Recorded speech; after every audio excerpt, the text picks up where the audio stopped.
ikusten duzuen bezala, orain gaztelupe egunean gaude. Bai, baina orain bilara sartu behar gara, ezin zen aspergarriagoa izan.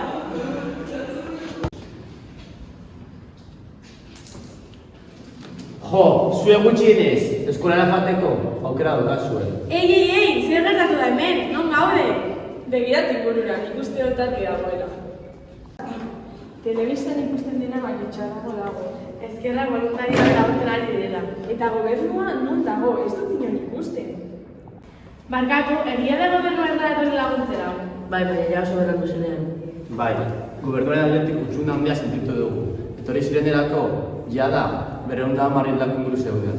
Eta orain 224 hildako daude gutxienez. Benetan, eta nola lortu duzu aurrera jarraitzea?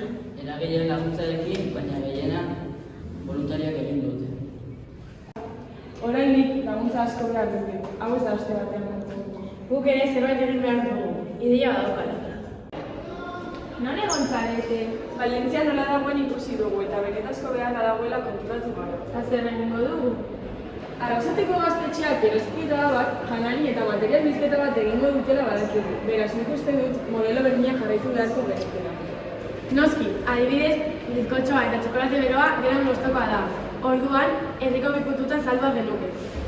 Horrela, dirua lortuko dugu, eta Valentzian gure alea gako genuke. Nik parte hartu nahi dut, baina zer egunetan da. Erraza, ostegunean azarako 11:00 ordu batera herriko plazan eta biteri. Baina ez dugu bakarrik hori egingo. Beraz, dakizu zer egin arte, az daitezen lehenbaile.